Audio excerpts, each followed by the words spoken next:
local for you. NBC4 at 6 starts now.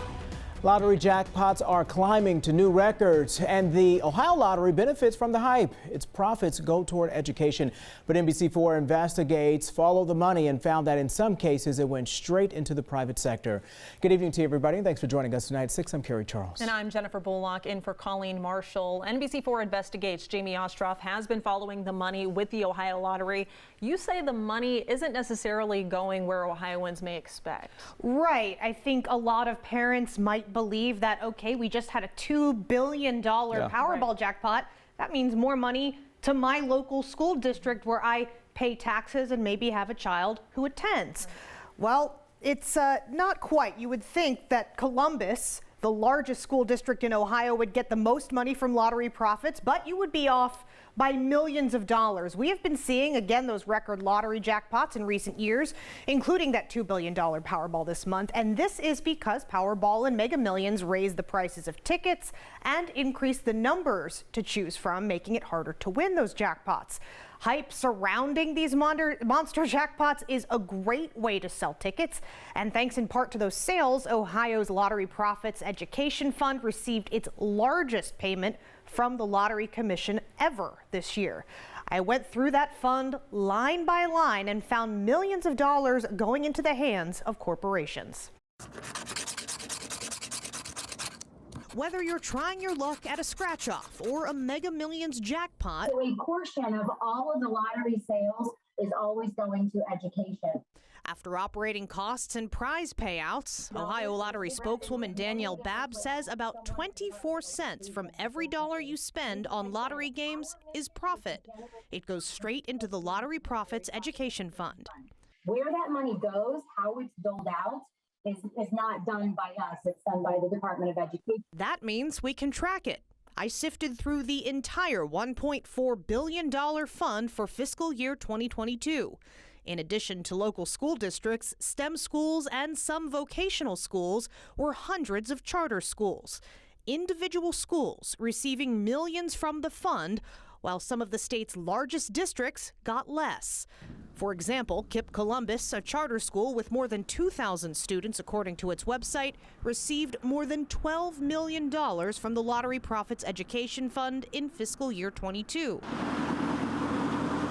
Columbus City Schools, which serves more than 47,000 students, received just shy of $6 million, less than half of KIPP's payment to the state's largest school district.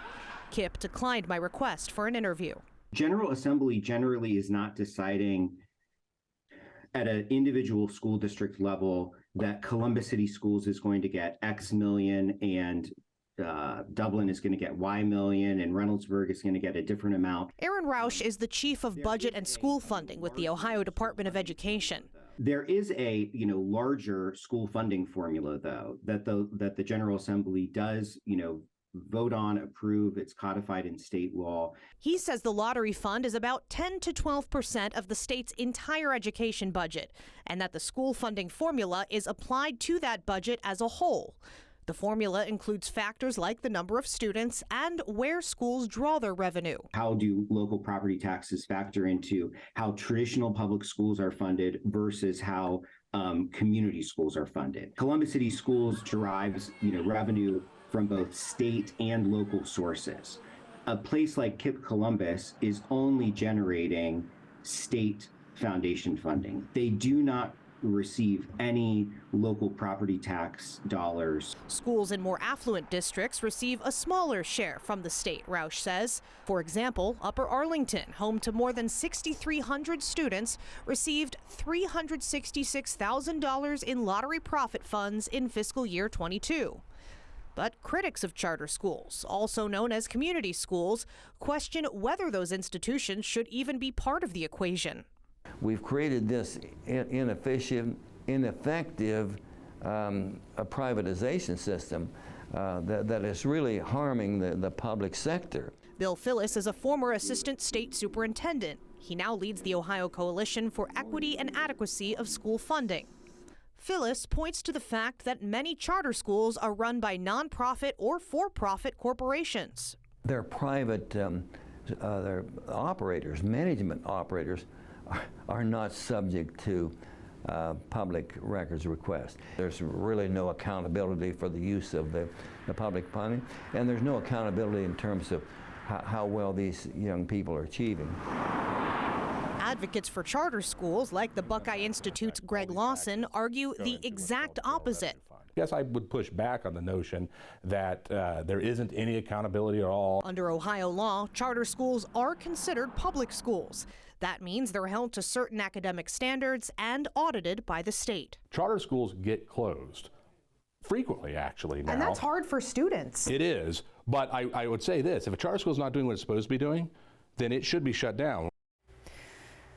Now, some schools that received lottery profits in fiscal year 22 appear to have closed or at least rebranded. For example, the Academy of Arts and Sciences in Lorain County received more than $560 million, according to the Auditor of State's website, though. It hasn't been audited since 2017.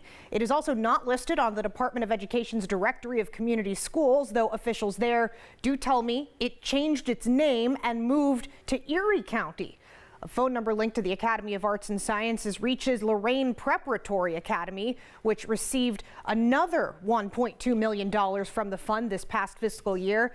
They were both owned, those schools, by a for-profit parent company based in Georgia.